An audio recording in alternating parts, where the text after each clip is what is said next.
The colony ship Whisper of Dawn had been dying for 3 weeks, and Captain Thelvar could only watch as his people perished one by one in the cold embrace of space. The ship's corridors, once filled with the gentle songs of his species, now echoed only with the labored breathing of the sick and the quiet sobbing of children who understood, in that terrible way children do, that something was very wrong. Thelvar stood on the bridge, his legs trembling with exhaustion, his feathered body slumped against the navigation console. The soft blue plumage that marked him as a scholar of the highest order had dulled to gray, matted with sweat and grime. His large eyes, evolved to see in the gentle twilight of his homeworld, stared at the view screen where a yellow star burned in the distance. It was their last hope, and even that hope was thin as paper. 3 weeks ago, Thelvar had watched his world die. The Kresh Empire had come without warning, their war fleet blotting out the sun as it descended on planet Vakros. The Vakran had been a peaceful species for 4,000 years, their society built on art, philosophy, and the pursuit of knowledge. They had no weapons that could stand against the Kresh armada, no warriors trained for such brutality. Within 6 hours, the bombardment had begun. Within 3 days, 4 billion Vakran were dead. Their cities turned to glass, their libraries burned, their children scattered like ash on the wind. Only the Whisper of Dawn had escaped, a colony ship that had been in orbit during the attack. Thelvar, who had been preparing for a peaceful mission to establish a research outpost, found himself instead loading every survivor he could find into the cargo holds. 127 souls, all that remained of a civilization that had stood for millennia. He had jumped blind into the black, choosing a random vector away from the Kresh fleet, and by pure chance had found himself heading toward the region of space that every galactic chart marked in crimson, the Forbidden Zone. For 3 generations, the galaxy had avoided this sector. 60 years ago, the Galactic Council had sent probe ships to explore what appeared to be a promising yellow star system. The probes had vanished. Survey vessels were dispatched. They too disappeared without a trace, their transmissions simply ceasing as if swallowed by darkness itself. The Council had declared the region forbidden and moved on. There were millions of stars in the galaxy. One haunted sector was easily avoided. But for the Vakran, there was nowhere else to go. Behind them, the Kresh hunter-killer ships prowled the trade lanes, searching for survivors. To either side lay council space, where the governments had already made it clear they would not risk war with the Kresh Empire over a functionally extinct species. The Forbidden Zone was their only option, and even that was less a choice than a final desperate roll of cosmic dice. Now, as the Whisper of Dawn limped toward that yellow star, her engine stuttering and misfiring, her life support systems failing one by one, Thelvar wondered if perhaps the probes had been right to fear this place. Perhaps they would simply vanish as those others had, winking out of existence as if they had never been at all. It would almost be a mercy. At least the children would stop suffering. The ship shuddered and alarms blared across the bridge. The primary power coupling had finally given up, and they were running on emergency batteries now. They had perhaps 6 hours of life support remaining. The yellow star loomed larger on the view screen, and Thelvar could see planets now, small dots orbiting the distant sun. One of them, the third from the star, shone goo-and green, swirled with white clouds. A living world. We die running or we die trying. Perhaps there is mercy in the unknown. He did not know that at that very moment, on the far side of the solar system, humanity was watching. The Terran Deep Space Station Sentinel-7 hung in the black beyond Neptune's orbit, a silent watchman at the edge of the abyss. For 60 years, stations like this one had maintained humanity's great secret, the elaborate deception that had hidden Earth from the galaxy's eyes. Commander Jack Reeves had been stationed on Sentinel-7 for 3 years, and in that time he had never seen a genuine contact. The 52-year-old veteran had gray in his beard and scars from the incident that had sent humanity into hiding, and he preferred the quiet tedium of deep space watch to the alternative. He sat in the command chair, nursing his fourth coffee of the shift when the alarms began to scream.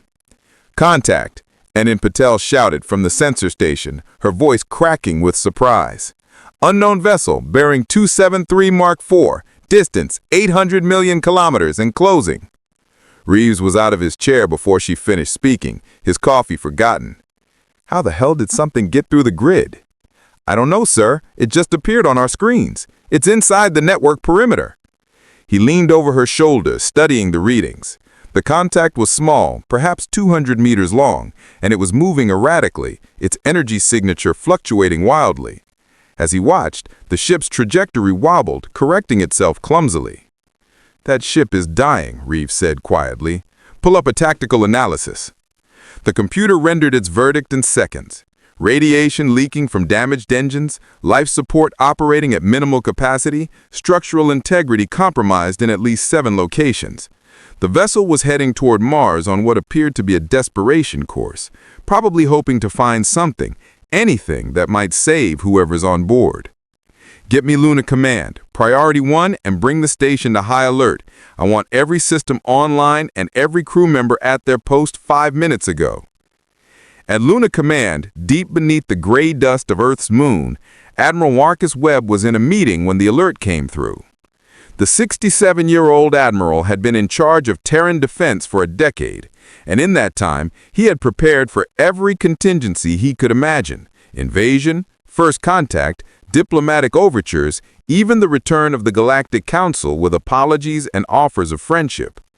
He had not prepared for refugees. "Commander, this is Webb. What's your tactical assessment?" Reeves's voice came through crisp and professional. "Sir, that ship isn't a threat. It's barely holding together. Best guess, they jumped blind into this system, running from something, and don't even know we're here. And if they do know we're here, then they're the worst invasion force in the history of warfare." Webb allowed himself a thin smile. "Fair point. Hold your position, Commander. I'm convening an emergency council. Whatever we decide, I want you ready to move in 30 minutes. "Understood, sir.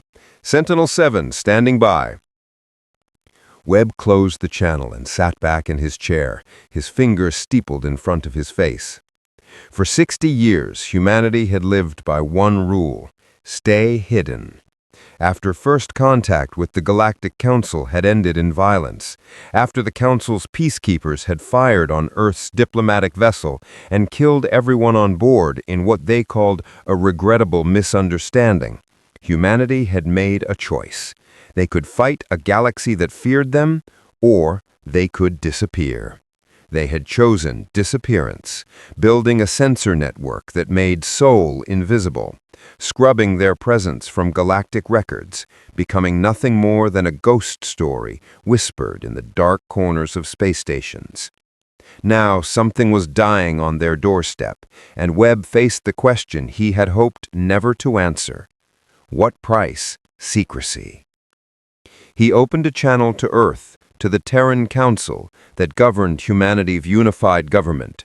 Within 15 minutes, holographic projections of the 7 council members materialized around his conference table. Webb wasted no time with pleasantries. "Ladies and gentlemen, we have a situation." He brought up the sensor data, letting them see what he saw. "An unknown vessel, badly damaged, is entering our inner system. It will reach Mars orbit in approximately 6 hours. If we do nothing, everyone aboard will be dead in 7. Counselor Zhang, the representative from East Asia, leaned forward. "Do we know who they are?" "No identification yet. The ship's transmitters are damaged. But whoever they are, they're not military. The vessel is a colony-class transport, unarmed and falling apart." "This could be a trap," Counselor Oza from the African Union said, her voice cautious. "The Council tried to eliminate us once. This could be a probe to see if we still exist." "Possible," Webb acknowledged. "But if it's a trap, it's an elaborate one. The damage readings are consistent across all our sensors. Either that ship is genuinely dying, or someone went to extraordinary lengths to make it look that way. And if we help them, the galaxy learns we're here. Counselor Petrov from the Russian Federation grunted. Everything we've built, the safety we've bought with 60 years of silence, gone. Perhaps, Webb said quietly, or perhaps the galaxy learned something else, that we're not what they thought we were. The council chamber fell silent. Finally, Counselor Martinez from South America spoke, her voice soft but firm. We didn't hide for 60 years to become what they feared. If there are people dying up there and we do nothing, then what are we? What have we become? Webb looked around the table, seeing the struggle on each face. They were afraid, and they had every right to be. The galaxy tried to destroy them once. I'm not ordering a rescue. I'm asking for authorization to offer help. If they refuse, if it's some kind of trick, we'll deal with it. But I won't let people die in our space without at least trying to save them. That's not who we are. One by one, the counselors nodded. The vote was unanimous. 32 minutes after Reeves's initial report, the TDSS Mercy broke orbit from Luna and burned hard toward Mars, her engines flaring bright in the darkness. The Mercy caught up with the Whisper of Dawn 3 hours later, matching velocity with the tumbling colony ship as it drifted past the orbit of Mars. Up close, the alien vessel was even worse than the sensors had suggested. Scorch marks covered the hull, evidence of weapons fire. Entire sections were vented to space, their bulkheads blown out. The ship was a miracle of desperation, held together by failing force fields and prayers. Life sounds? Reeves asked his sensor officer. Confirmed, sir. 127. No, wait, 127. The readings are faint, but they're there. And, sir, they're not human. Well, we knew that much. Reeves opened a channel on all frequencies, cycling through every standard first contact protocol humanity had developed.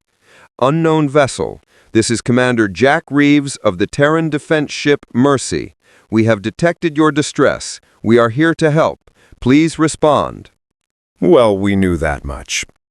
Reeves opened a channel on all frequencies, cycling through every standard first contact protocol humanity had developed. Unknown vessel, this is Commander Jack Reeves of the Terran defense ship Mercy. We have detected your distress. We are here to help. Please respond. Silence answered him, broken only by static. Reeves tried again, running through 6 different languages and modulation patterns. Nothing. Their communications are probably dead, Lieutenant Vasily said from the tactical station. I'm reading multiple system failures across their entire ship. Reeves made his decision. Prep boarding teams, full environmental suits, medical kits, and translation software. We're going in.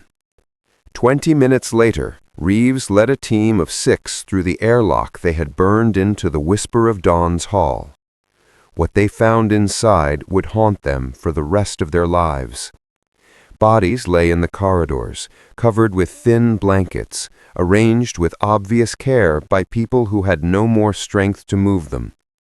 The aliens were unlike anything in humanity's admittedly limited database of galactic species.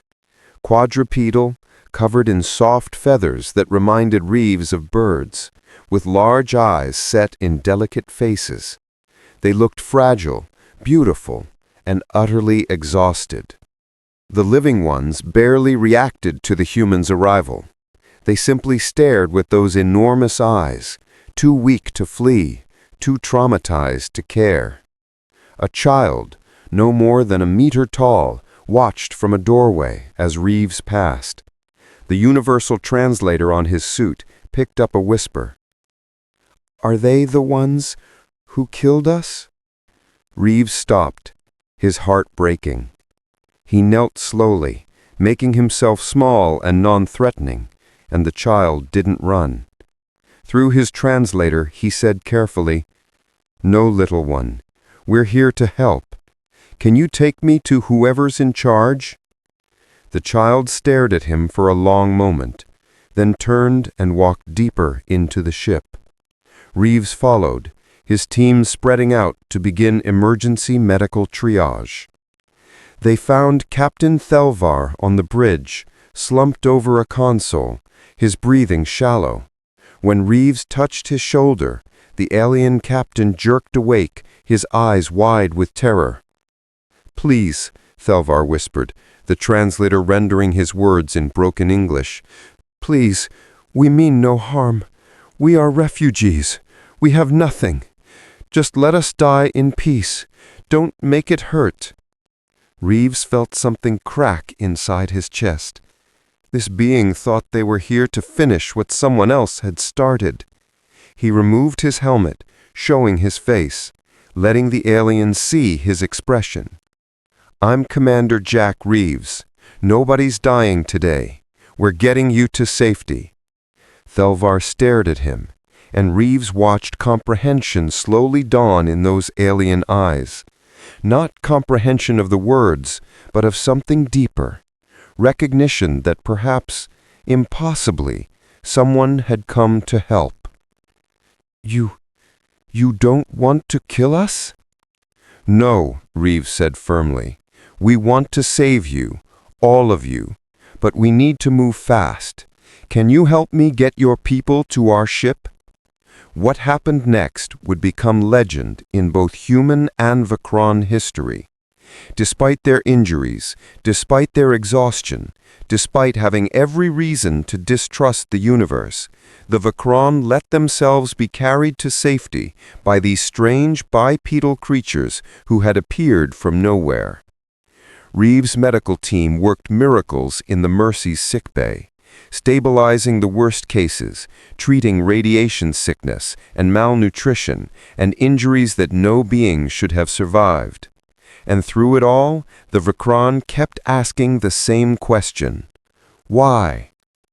The Mercy burned hard for Earth, running at maximum acceleration with Admiral Webb's authorization to break every protocol in the book.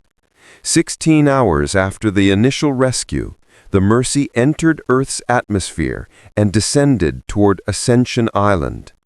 As the Mercy's landing gear touched down on the tarmac, Captain Thelvar pressed his face against a viewport and saw a world he had only dreamed of. Blue oceans, green continents, white clouds drifting across a sky so bright it hurt to look at, and everywhere the evidence of a thriving civilization that had somehow remained hidden from the galaxy. "What is this place?" he whispered. Dr. James Kowalski, the chief medical officer who had been treating him during the flight, smiled. "Welcome to Earth, Captain. You're safe now." The next 3 days blurred together in a haze of medical treatment and careful diplomacy. The Vakron were brought to the facility's medical center, where human doctors worked around the clock to stabilize them. The children responded fastest. Within 2 days, the young Vakron who had first led Reeves to the bridge was running through the facility's gardens, laughing as human children showed her how to play catch. She had given her name as Vestrine, and she had adopted Dr. Kowalski as a surrogate parent, following him everywhere with wide-eyed curiosity. The adults recovered more slowly, and not just physically. Thelvar spent hours being debriefed by Admiral Webb and a team of xenoanthropologists, historians, and military intelligence officers. Through translators that improved by the hour as the AI learned Vakron language patterns, he told Earth the story of what had happened to his people. The Kresh Empire, Thelvar explained, had been expanding for 2 centuries. They were a reptilian species, aggressive and militaristic, bred for conquest on a high-gravity world that made them incredibly strong. Where most species negotiated and traded, the Kresh simply took what they wanted. They had conquered 47 worlds in the past 100 years, enslaving some populations, exterminating others, always expanding their territory. The Vakron had been targeted because their worlds were rich in rare minerals. They had tried to negotiate, offering to share their resources peacefully. The Kresh had responded with orbital bombardment. 4 billion dead in less than a week. The genocide had been methodical, efficient, and brutally complete. "And the Galactic Council?" Admiral Webb asked quietly. They did nothing. Thelvar's feathers rippled with what the translators identified as deep sadness. The Council issued a statement of concern. They held emergency sessions. They debated sanctions. But the Kresh are powerful, and the Vakrin were weak. We had no strategic value, no military alliances. In the end, the galaxy decided we were not worth a war. Webb sat back in his chair, his expression dark. Around the conference table, the human officers were silent, processing this information. The galaxy they had left behind 60 years ago apparently had grown more callous, more willing to overlook atrocity in the name of stability. "Tell me about the Forbidden Zone," Webb said. "How did you end up here?" "Desperation," Thelvar said simply. "The Kresh hunter-killer ships were pursuing us. The Council space would not harbor us. The only direction left was into the sector you call the Forbidden Zone. We expected to die. Instead, we found you." He paused, his large eyes studying Webb intently. "But you are not on any galactic charts. There is no record of your species, no mention of this world. How is that possible?" Webb exchanged glances with his officers. They knew this question would come. "That's a long story, Captain, and if we're going to tell it, I think your people deserve to hear it too. Would you gather them? We have much to discuss." That evening, in the facility's main hall, Admiral Webb stood before 127 Vakrin refugees and told them about humanity. He explained first contact, how Earth's diplomatic vessel had approached the Galactic Council with open hands and peaceful intentions. He described how the Council's peacekeepers, startled by humanity's appearance and frightened by Earth's high gravity and the strength it gave its people, had fired first and justified it later. 43 humans had died in that attack, vaporized in an instant by weapons meant to defend, not murder. The galaxy had apologized, called it a tragic mistake, offered reparations. But humanity had seen the fear in the Council's eyes, had read between the lines of their diplomatic messages. The galaxy saw humans as dangerous, as death-worlders who were too strong, too aggressive, too unpredictable to integrate peacefully. So, humanity made a choice. "We disappeared," Webb said, his voice carrying in the quiet hall. "We built a sensor network that made our system invisible. We erased ourselves from galactic records. We've been watching the galaxy for 60 years, but we've never reached out. We decided that if the galaxy couldn't accept us, we would rather be alone." The elder Mset, the oldest Vakrin and their chief historian, spoke up from the front row. "But you revealed yourselves for us. Why? We are nothing. We have nothing to offer you." Webb looked at the old Vakrin for a long moment. "Because the strong are supposed to protect the weak. Because it was right. Because no one else would." He paused.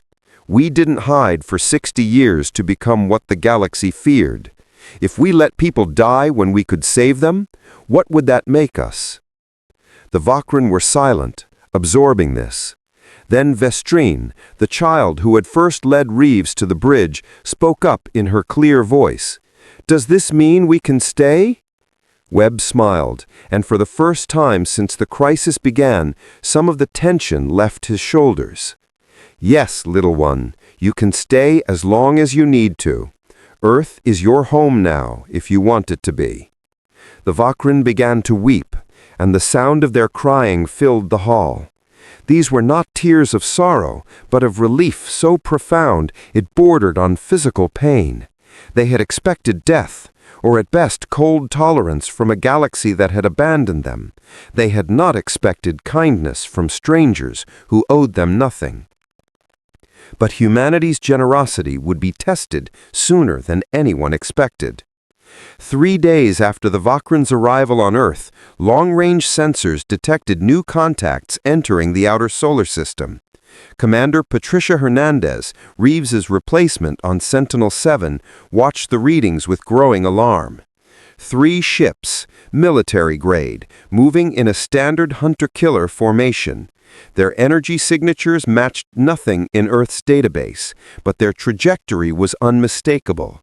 They were following the Whisper of Dawn's warp trail, tracking the refugees who had dared to escape.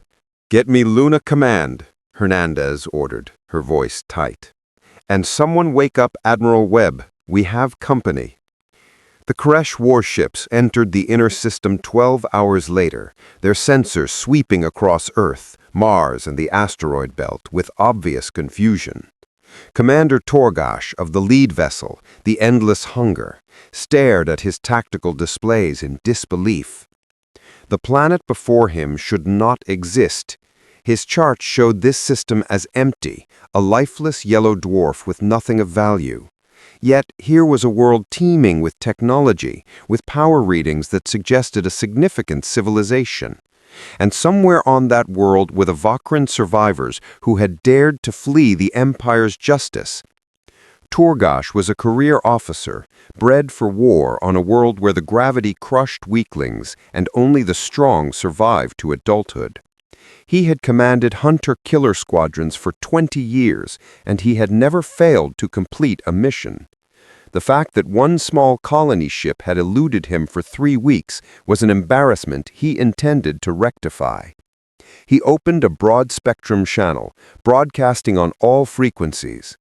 "Inhabitants of this world, this is Commander Torgash of the Koresh Imperial Navy. You are harboring fugitives from Koresh justice. Surrender the Vakran refugees immediately, or you will be considered hostile to the Empire. This is your only warning." At Luna Command, Admiral Webb listened to the broadcast with cold fury. Around him, his senior staff stood at their stations, waiting for orders. On the main view screen, the 3 Koresh warships hung in space like sharks circling prey. "Analysis," Webb asked quietly. Captain Diana Frost, his tactical officer, pulled up the data. "Each ship is approximately 800 meters long, heavily armed. We're reading plasma cannons, missile batteries, and what appears to be a magnetic acceleration weapon. Shields are active and robust, sir. These are frontline warships. They're designed to take on capital ships and win." "And our chances?" Frost hesitated. "Unknown, sir. We've never fought the Koresh. Our simulations suggest we could take 1 of them, maybe 2 if we get lucky. 3 is problematic." "Problematic," Webb repeated, tasting the word. "That's one way to put it." He looked around the command center, seeing the faces of men and women who had trained for this moment, but never believed it would come. "Options. We could surrender the Vakran," someone suggested quietly. "It would maintain our secrecy and avoid a conflict we might not win." Webb turned to face the officer who had spoken, a young lieutenant whose name badge read Thompson. "Lieutenant, if we surrendered refugees who came to us for protection, what would that make us?" Thompson had the grace to look ashamed. "I understand, sir. I withdraw this suggestion." "Anyone else have thoughts?" Commander Reeves, who had been standing silently in the corner, stepped forward. "Sir, we have another option. We could reveal ourselves fully, deploy the fleet, and tell them exactly what will happen if they don't leave. We've been building ships for 60 years with no one to test them against. Maybe it's time the galaxy remembered why they marked this sector as forbidden." Webb considered this. Earth's fleet consisted of 15 capital ships, built in secret in the shipyards of Luna and Mars, designed with 60 years of technology advancement that the galaxy hadn't shared. Humanity had taken the weapons technology they understood from their brief contact with the Council and pushed it forward, innovating in isolation. They had railguns that could punch through any known shielding, directed energy weapons powered by fusion reactors, fighter craft that could pull maneuvers no other species could survive, but they had never tested any of it in real combat. "Get me Captain Thelvar. He deserves to know what's happening." 5 minutes later, Thelvar entered the command center accompanied by Elder Maset. The Vakran captain had recovered significantly in the past few days, his feathers regaining some of their luster, but he still looked fragile compared to the humans around him. When he saw the Kresh warships on the view screen, his legs nearly buckled. "No, they found us." "Yes," Webb said gently. "They followed your warp trail. They're demanding we surrender you." Thelvar turned to face the Admiral with his eyes wide with desperation. "Then you must. Please, Admiral. You've done already more for us than we had any right to ask. Don't fight them. Don't die for us. The Kresh are brutal, but they might leave you alone if you give them what they want." Elder Maset placed a comforting hand on Thelvar's shoulder. "The captain is right, Admiral Webb. We are grateful beyond measure for your kindness, but we will not allow you to sacrifice yourselves for a people you barely know." Webb looked at both Vakran for a long moment, then shook his head. "I'm afraid I can't do that. You're under Earth's protection now. That means something to us." "But why?" Thelvar asked, his voice breaking. "We have nothing. We are nothing. 4 billion of us died, and the galaxy did not care. Why should you?" "Because it's the right thing to do," Webb said simply, "and because if we let bullies like the Kresh dictate terms to us, we might as well have stayed hidden forever." He turned to his tactical officer. "Captain Frost, deploy the fleet. All ships, battle stations. It's time the Kresh learned about humanity." What happened next would be studied in military academies for generations to come. The Terran Defense Fleet, hidden in the shadows of Luna and Mars, powered up their engines and moved into formation. 15 capital ships, led by the flagships TDSS Defiant, Indomitable, and Relentless, emerged into open space with their weapons armed and their shields at maximum. On the bridge of the Endless Hunger, Commander Torgash watched in disbelief as the human fleet materialized on his sensors.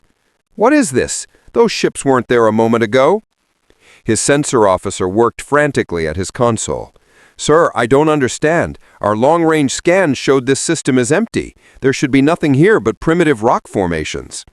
"Obviously there's more here than our scans showed," Torgash snarled. "Identify those vessels. What species are we facing?" A moment later, a channel opened, and Admiral Webb's face appeared on the Endless Hunger's main view screen. Torgash had seen many species in his career, but the being before him was unfamiliar. Bipedal, predator's eyes set forward for depth perception, strong jaw suggesting an omnivorous diet, and in those eyes something that made even Torgash pause. Absolute determination. "This is Admiral Marcus Webb of the Terran Defense Force," the human said, his voice carrying the authority. "You've entered human space without authorization. The beings you seek are under our protection. You have one opportunity to leave peacefully. I suggest you take it." Torgash laughed, the sound harsh and grating. "Humans? You're the species that ran away 60 years ago. Your kind surrendered to the galaxy, hid like cowards in the dark, and now you dare threaten the Kresh Empire?" He leaned forward, his reptilian features twisting into a sneer. "Your ships are impressive for primitives, but you are vastly outnumbered and outgunned. Give us the Vakran, and we might let you live." Webb's expression didn't change. "We didn't surrender, Commander. We chose isolation. There's a difference. As for being outgunned, I guess we're about to find out." The channel closed. Torgash stared at the blank screen for a moment and then turned to his weapons officer. "Target their flagship. Let's teach these Death Worlders what happens when they interfere with the Kresh Empire." The endless hunger opened fire first, plasma cannons launching bolts of superheated matter across the void at near-light speed. The human fleet scattered, their ships moving with surprising agility for vessels of their size. The Defiant took a glancing hit on its forward shields, the energy washing across the barrier in a cascade of light, but the shields held. Then humanity answered. The railgun batteries mounted on Luna's surface opened fire, launching projectiles at 3% of light speed. The endless hunger shields flared as the first round struck, absorbing the impact. The second round punched through, tearing a gash in the warship's hull. The third round missed entirely, but the fourth and fifth struck home, and suddenly the Kresh flagship was venting atmosphere and debris. "Evasive action!" Torgash screamed, his confidence evaporating. "All ships, return fire! Target those orbital weapons!" The battle dissolved into chaos. The Kresh warships were powerful, their weapons deadly, designed to destroy civilizations, but they had never fought humans before, and they quickly discovered that humanity's 60 years of isolation had not been wasted. The Terran ships moved like nothing the Kresh had ever encountered, pulling high G turns that would have liquefied most organic species. Human pilots pushed their vessels to the limits of structural integrity and beyond, using every advantage their high-gravity evolution had given them. Commander Reeves led Red Squadron, a formation of 20 fighter craft, in a daring attack run on the Endless Hunger. The fighters were small, fast, and piloted by men and women who had trained their entire lives for combat they never expected to see. They swarmed the Kresh flagship like angry hornets, their directed energy weapons slicing through damaged sections of hull, targeting engines and weapon batteries. "This is Red Leader," Reeves called over the squadron channel. "Focus fire on the port side engine cluster. Let's cripple this thing." The fighters coordinated their attack with the precision of a surgical strike, and within minutes the Endless Hunger's port engine exploded in a brilliant flash. The warship began to list, its trajectory degrading as it lost maneuvering capability. But the Kresh were not defeated yet. The second warship, the Crimson Fang, managed to get a firing solution on the TDSS Indomitable. Plasma cannons and magnetic accelerators fired in concert, overwhelming the human ship's shields. The Indomitable's hull breached in 3 places, and the ship began to tumble. Captain Rodriguez, commanding the Indomitable, made a decision that would become legendary. With his ship dying and his crew evacuating to life pods, he locked onto the Crimson Fang and engaged his engines at full power. "This is Rodriguez," he broadcast on all channels, his voice calm despite the alarms screaming around him. "Indomitable is lost. I'm taking one of them with me. For Earth. For everyone who couldn't fight back." The Indomitable, all 700,000 tons of her, slammed into the Crimson Fang at a relative velocity of 300 kilometers per second. The impact was visible from Earth, a brief sun that flared and died in the space of heartbeats. When the light faded, both ships were gone, reduced to expanding clouds of debris. The third Kresh warship, the Shadow of Conquest, tried to disengage, its commander realizing too late that this was not the easy hunt he had expected, but the human ships pursued relentlessly, their weapons tearing into the Kresh vessel from multiple angles. Railguns, lasers, missiles, and even kinetic impactors launched from the asteroid belt converged on the fleeing ship. Admiral Webb watched from Luna Command, his heart heavy as casualty reports came in. 47 dead, including Captain Rodriguez and his volunteer skeleton crew, 3 ships heavily damaged, but the Kresh were broken. The Endless Hunger drifted near Jupiter, crippled and leaking. The Shadow of Conquest was surrounded, its engines dead, its weapons disabled. Admiral Webb opened a channel to the surviving Kresh ships. "This is Admiral Webb. Power down your weapons and surrender. You will be treated as prisoners of war according to the rules of civilized warfare. You have 30 seconds to comply." On the bridge of the Endless Hunger, Commander Torgash stared at the human fleet surrounding his dying ship. Half his crew was dead, his engines were destroyed, 2 of his 3 vessels were gone, one obliterated by a suicide run that no sane species would have attempted. And still the humans held their fire, offering mercy to an enemy who had come to kill. It made no sense. The Kresh did not offer mercy. they conquered, or they exterminated. The idea of treating defeated enemies with anything but contempt was alien to their entire philosophy. Yet here were these humans, these Death Worlders who fought with a ferocity that matched the Kresh's own, offering quarter. "Sir," his sensor officer said quietly, "their weapons are locked on us. If we don't comply, they will fire." Torgash felt something he had not experienced in 20 years of military service, genuine fear. Not fear of death, which was always a possibility in combat, but fear of having fundamentally misjudged an opponent. The humans had not fought like merchants or diplomats. They had fought like warriors born to it, with creativity and courage that bordered on madness. And yet they offered mercy. "Power down weapons," Torgash ordered, the words tasting like ash. "Transmit our surrender." Across the solar system, the Shadow of Conquest's commander made the same choice. The battle was over. Humanity had won.